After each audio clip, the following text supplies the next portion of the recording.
Hola a todos, buenos días. Mi nombre es Julieta Marino, soy la editora de la agencia CMA.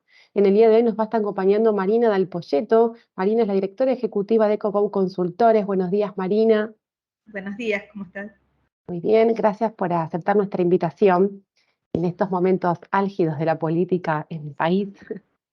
Y bueno, Marina, quería empezar en esta semana, consultarte. Todo el mercado siguió el vaivén de los rumores del viaje a Washington, del no viaje, de la negociación con el FMI, que se postergó todo para fin de mes. ¿Qué escenario están manejando ustedes de qué es lo que está especulando el gobierno y qué es lo que se podría llegar a alcanzar? Sí, a ver. Una vez que Massa es candidato y ministro, yo digo, la próxima posta es agosto y Sí. después es el 22 de octubre. 13 de agosto, que son las PASO, 22 de octubre es la elección definitiva. Una vez que es candidato, digo, Massa va a intentar seguir sosteniendo el status quo actual. Le hace no devaluar de un salto discreto y no hacer nada que te genere un aumento en la inflación de corto plazo, que en los números oficiales, un poco por suerte, la carne no te pegó, las verduras no te pegaron, y un poco por mecanismos de negociación con las empresas, donde sujeta el acceso a los dólares, no digamos, al sendero de aumento en los precios, la inflación le bajó un escalón. O sea, hoy se publica el dato de inflación, va a estar en la zona del, solo nos da 6,5, 6,6. No digo, venías de una escalerita, ¿no? De 5 en diciembre, 6 en enero, 6,6 en febrero, 7,7 en marzo, 8,4, 7,8, Sí. 6,6. Cuando se esperaba un 9, ocurrió la magia, empezó a descender. Esperaba un 9, en realidad nos daba un 9 porque los meses anteriores nos habíamos quedado bajo el INDEC, pero digo, le encontró, digamos, la vuelta a que baje un escalón. Va a intentar evitar que esa inflación vuelva a subir un escalón. Y para eso, digamos, lo que va a intentar hacer es no soltar el tipo de cambio, no soltar de un salto el tipo de cambio más allá del ritmo de devaluación diaria, y va a intentar no encarecer las importaciones, y va a intentar sostener el nivel de importaciones en un nivel que para el fondo es inviable, porque no tenés dólares para financiar, y que para todo el sector privado son muchas menos de lo que el sector privado querría. O sea, hoy la brecha, ¿no?, en la zona del 100%, yo digo, es la principal transferencia de ingresos del exportador al importador, y es lo que usa Massa como mecanismo de negociación, digo, por adelante o por atrás. O sea, el modelo se llama administrar la escasez, ¿no?, digamos, el acceso a la brecha.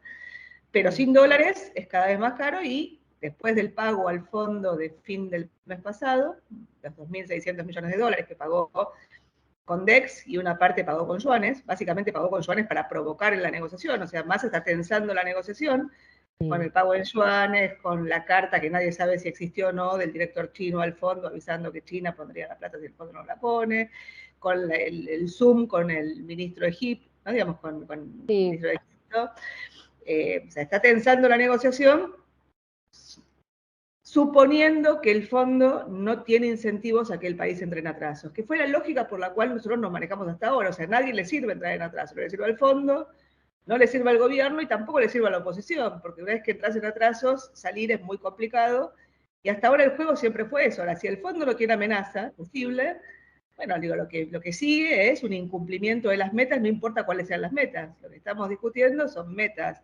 Ahora son las de marzo, pero en septiembre hay que discutir las de junio, y en junio estás incumpliendo todo. Incumpliste la fiscal por poco, medio punto, incumpliste la de reservas por mucho, 16.000 millones de dólares, e incumpliste la de financiamiento monetario, no solo por la compra de bonos por parte del Tesoro, sino también por el uso de los transitorios. Te comprometiste a emitir 3 billones de pesos y emitiste 4,5.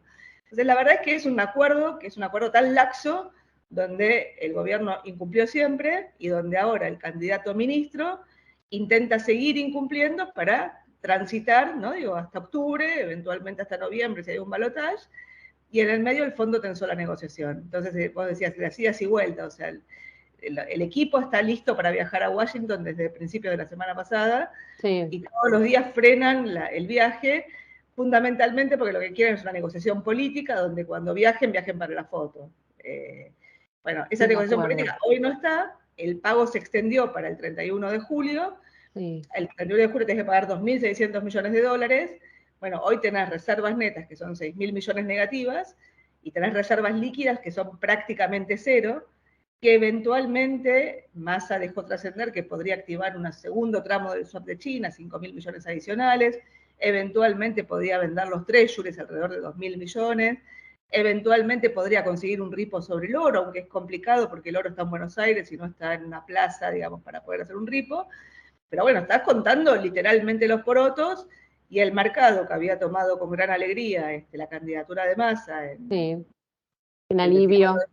el Sí, 24 de junio, y después tomó con mucha más alegría la derrota del kirchnerismo, bueno, del Frente de Todos en San Juan, sí. impulsado por lo que estaba pasando afuera, ¿no? Afuera venía como una fiesta de emergentes.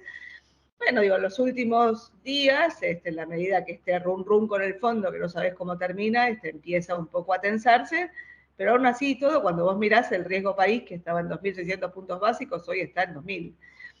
Y los precios de las acciones siguieron, digamos, aceleraron la recorrida que habían tenido desde...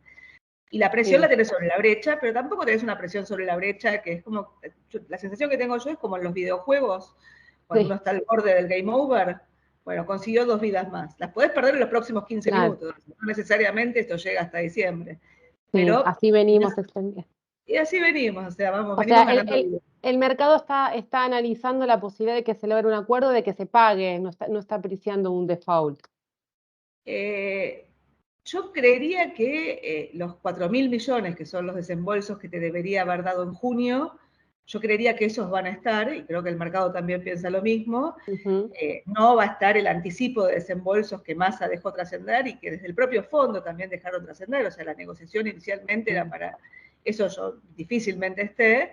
Y Sí, sí hay un ruido enorme sobre la negociación de septiembre, porque esa queda justo entre las PASO y octubre. O sea, ahí es claro. como que es medio difícil, sobre todo dependiendo del resultado de las PASO y cuál sea la diferencia que haya en ese momento entre Juntos por el Cambio, ¿no? Digamos, y Unión por la Patria, si la elección les alcanzaría o no para eventualmente ganar en primera vuelta en octubre. Y la segunda pregunta, bueno, si la elección efectivamente es de medios, ¿no? Digamos, es entre dos, y hay un tercer jugador que es Milei, o es una Sí, elección de tercios, que es lo que el mercado estaba priceando, si querés, hace, no sé, un mes atrás, ¿no? Digamos, cuando tanto sí, Cristina como Macri lo habían levantado a Milei. Bueno, la verdad es que lo que sabemos es por encuestas, y uno no tiene muy claro, digamos, o sea, la verdad es que no sabemos cómo termina la historia, porque estás pensando, digamos, si el juego puede terminar antes de tiempo, claro. pero sí sabemos dos cosas. Una, el tiempo transcurre, o sea, la pregunta correcta no es si llegamos, la pregunta correcta es cómo llegamos, y la segunda es que las encuestas generalmente fallan. La primera gran encuesta va a ser Ya lo las sabemos PASO, de las últimas elecciones, ¿no es cierto? claro, y la elección definitiva es en octubre. O sea, la elección que define cargos, no solo presidente y vice, sino todos los cargos, senadores, diputados, senadores provinciales, diputados provinciales, intendentes, gobernadores en algunos distritos, es octubre. O sea, las PASO son una gran encuesta nacional que define candidaturas solamente en uno de los espacios, con lo cual falta muchísimo este Falta, año. falta un mes exacto, mira, para las PASO. Entonces, mi pregunta es, llegamos a las PASO, se define esto que vos decís. Ahora, de las PASO a las generales, ¿qué hacemos en el medio? Porque ahí es donde suele explotar todo, donde el mercado, o digamos, donde todo el mundo sale a la cancha a ajustar, a arreglar ese número que no falló, a prometer lo que no se prometió, ¿no? Y ahí es donde ya empieza a rondar la incertidumbre que después ya sigue hasta noviembre en un eventual escenario de balotaje. Digamos. ¿Qué pasa el 14, el 15 de agosto con el mercado? Efectivamente es muy largo, son 2 meses y 10 días entre el 13 de agosto y el 22 de octubre. Yo en 2019, antes de que se definan las candidaturas, antes de que Cristina lo ponga Alberto Fernández como candidato, Sí, escribí una nota que se llamaba Estratega o Irresponsable, ¿no? En términos de la estrategia de competir contra lo que, ¿no?, el mercado visualizaba como el abismo para poder ganar la elección, ¿no?, digamos, con el programa económico que tenía el gobierno de Juntos por el Cambio en ese momento. Acuérdate que llegamos a las PASO con encuestas que decían que la diferencia era tan pequeña que casi estaban empatados, y al día siguiente la sí. diferencia fue de 15 puntos, y El el famoso mercado, empate técnico que nunca fue. el empate técnico, después voló todo por los aires. O sea, el dólar pasó de 40 a 60, las acciones cayeron a la mitad, los bonos cayeron a la mitad.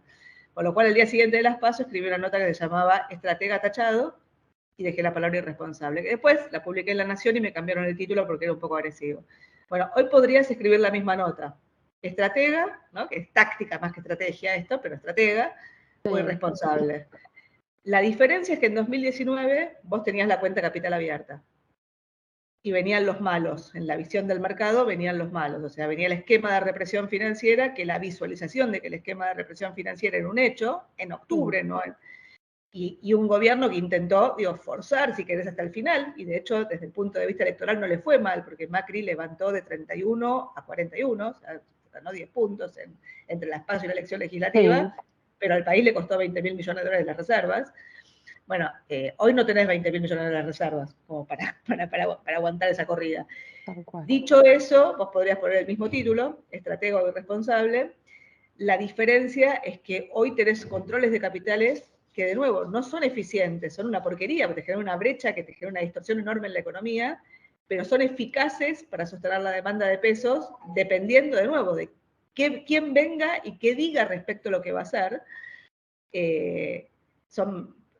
Y lo segundo es, en la visión de la visualización del mercado, si la diferencia es muy grande, los que vienen son los buenos, desde el punto de vista del mercado. Entonces, la visualización de que vienen los buenos te estabiliza desde el punto de vista de los activos financieros. Digo, no es lo mismo la presión cambiaria, si el riesgo país pasa de 2.600 puntos a 2.000, como ocurrió, que se hubiera ido de 2.600 a 3.500. O sea, lo que digo es, la dinámica con el ingreso de capitales es distinta. La pregunta es, de nuevo, ¿cuáles son los instrumentos de cobertura de acá hasta diciembre? Y la respuesta sobre los instrumentos de cobertura obviamente dependen del discurso de campaña y de quién tenga chances electorales de llegar y de qué es lo que el mercado piensa que el que viene va a ser en términos de los propios controles de capitales. No es lo mismo que tenga chances de ganar alguien que te diga que va a prender fuego al Banco Central que alguien que no va a sacar el cepo el día 1. Aunque el propio Milei cambió su discurso, digo, ella te dice que si saca los controles de capitales el día 1 te vas a una hiperinflación, con lo cual uno entiende que ningún político quiere una hiperinflación. Pero digo, más allá de la moderación del discurso, o sea, pareciera que el teorema de Baglini aparece antes de tiempo, la pregunta, digamos, respecto a la cobertura tiene que ver con eso. O sea, de nuevo, si el programa económico es un desdoblamiento cambiario, la 3.500 no te cubre, entonces los contratos de ROFEX, los contratos Dollar Link, digo, no son buena cobertura. Lo mismo si en el tira y afloje con el fondo te pone un impuesto a las importaciones, entonces de nuevo, los contratos de cobertura. Entonces la pregunta es, de nuevo, ¿cuándo y con qué instrumento cubrirte? La sensación que uno tiene es que una vez que tuviste el resultado de las PASO, la decisión sobre la cobertura se te extendió un poco en el tiempo, es muy caro cubrirse antes de tiempo, Claro, sobre desde todo ahora. para alguien que tiene que, o sea, el costo de cubrirse antes de tiempo para una empresa importadora no es solamente el CART y la tasa de interés, sino que es fundamentalmente la brecha. Y en ese tira y afloje es donde de alguna forma vas ganando tiempo. Ahora, de nuevo, si el que viene va hacia un esquema de plan de estabilización, después pongamos cuál es la gobernabilidad de ese plan de estabilización, pero un programa de estabilización que comprime la brecha, entonces la cobertura no son los contratos de dólares, son los contratos de pesos. Y de nuevo, en la medida que los bonos, que valían 20 y hoy valen cerca de 30, puedan subir de precio, de nuevo, los bonos en dólares soberanos funcionan como semicobertura, digo, porque de nuevo, si va bien, sube el precio del bono. Si va mal, sube la brecha. Entonces hay instrumentos de cobertura adicionales que parecía que no estaban cuando Juntos por el Cambio hablaba de las bombas de pesos, ¿no? La bomba de pesos 1, 2, 3. De golpe la bomba de pesos se desactivó y pateaste para el próximo gobierno. O sea, hoy mi sensación que hay es que hay menos ruido sobre la ruptura de contratos que el que había hace 6 meses atrás. Y hay, si querés, un discurso más, no digo que, pero digo, Baglini opera, o sea, tenés un discurso, si querés, incluso Patricia habla de respetar contratos cuando inicia, pero habla de desdoblamiento. Entonces, hoy estás invitado a una campaña, o sea, nadie te va a decir qué es lo que va a hacer. El programa lo vamos a hacer, hay que proyectar lo que viene con los discursos de campaña, el que más chances tiene, y lo que viene con el programa económico, que de nuevo, el programa económico, estamos todos de acuerdo en los títulos del programa económico, después la pregunta de nuevo es cómo, cuándo y cuánto, ¿no? Y ahí no es lo mismo como lo calibras. Exacto. ¿Qué escenarios manejan ustedes para las primarias? en el término. Nosotros lo que decimos es, nosotros armamos una matriz, un árbol de decisión que decimos, primera pregunta, o sea, la primaria contesta 3 preguntas. La primera, si la elección es de medios o de tercios. ¿No? Digo, si Juntos por el Cambio y Unión por la Patria tienen 70, ¿no? Y Milei tiene menos de 20, ¿no? Digo, o si Milei es un tercio, ¿no? O sea, tiene chance. Nosotros creemos que es de medios, no de tercios. Hoy, en función de las encuestas que vemos hoy, o sea, la campaña recién está arrancando y las encuestas fallan. Sí. Lo segundo es si la elección se define, si las PASO pareciera que definen la elección en primera vuelta o hay balotaje. O sea, si Juntos por el Cambio en las PASO saca más de 45% de los votos, o más de 40 y 10 puntos de diferencia, Sí, como fue Alberto Fernández en 2019, o no. Nosotros creemos que no, que hoy las encuestas te dan medios que habría balotaje.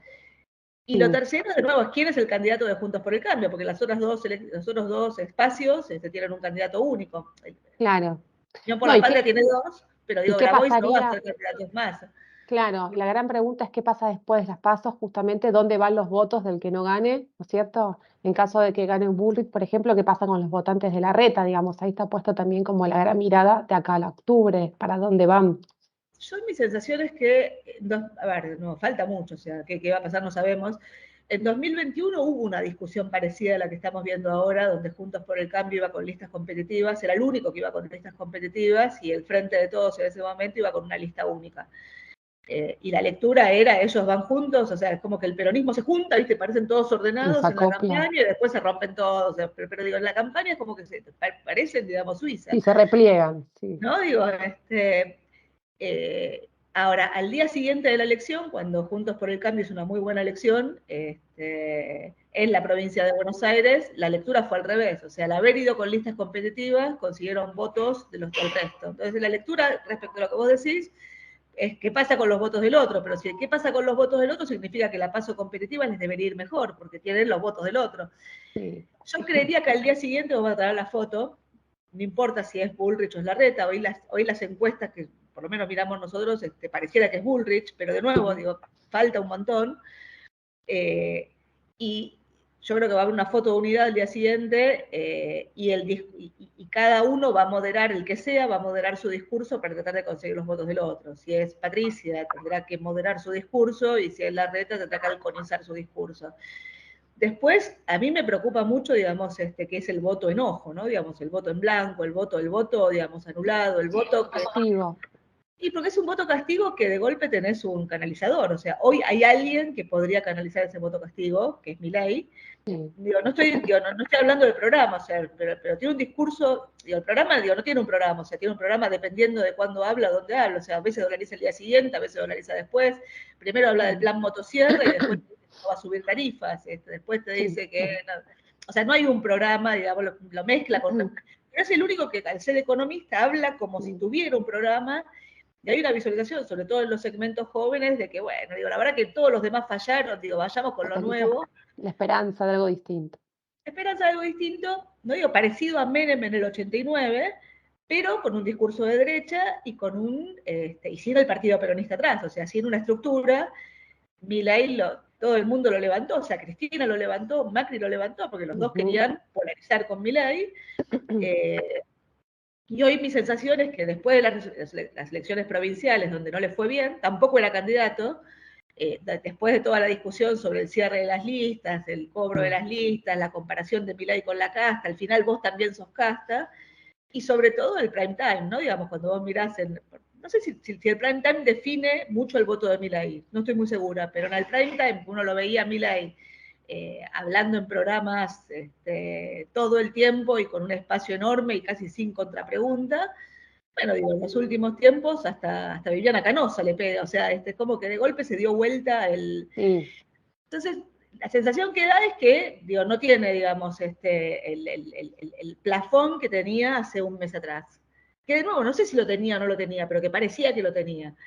Pero insisto, digo, la gran encuesta nacional es en agosto, y entonces cómo reacciona el mercado, la gran encuesta nacional, va a depender fundamentalmente de la expectativa que haya y de qué da la gran encuesta. O sea, si la expectativa es muy distinta, como pasó en 2019, bueno, digo, puede haber un batacazo para arriba o para abajo.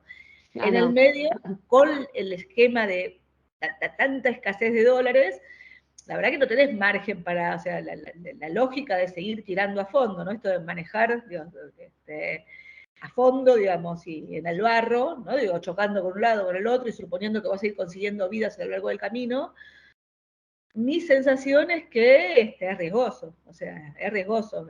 Si el fondo te suelta la mano, yo qué sé, no es lo mismo estar con, o sea, el mercado, digo, la ventaja que tiene de nuevo es, la cuenta capital está cerrada, la expectativa del mercado de que vengan los buenos, y la tercera gran diferencia es que los bonos valen 30 y no valen 90. Claro. 40, o sea, tenés una, y no tenés acceso, o sea, no tenés grandes vencimientos por delante de dólares. Entonces estás en un esquema de brutal escasez, no aguantás una corrida como la que aguantó Macri desde las PASO hasta octubre. Octubre. Pero de nuevo, digo, tenés la cuenta capital cerrada, entonces, digo, nada, digo, o sea, está muy abierto el escenario. El corto plazo es agosto ahora, o sea, el largo plazo es agosto. Claro, sí, o sea, falta un mes, pero es largo plazo. Marina, para terminar, porque sé que tenés que irte, bueno, quería preguntarte qué evalúen ustedes que puede suceder con el dólar, justamente entre las primarias y las generales. Estamos ante el mismo escenario, bueno, de las últimas elecciones, si puede haber una disparada, si el mercado ya los descontó, ya estamos preparados esta vez.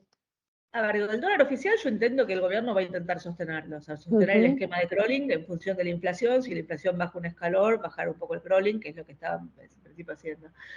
De nuevo, el fondo está diciendo cuidar los dólares, y si vos tenés un bien escaso, la forma de resolver la escasez de un bien es subiendo el precio, o sea, es devaluar sin programa en el espacio electoral tan corto que tenés. Digo, la verdad que es un boomerang, la inflación del mes siguiente te dispara.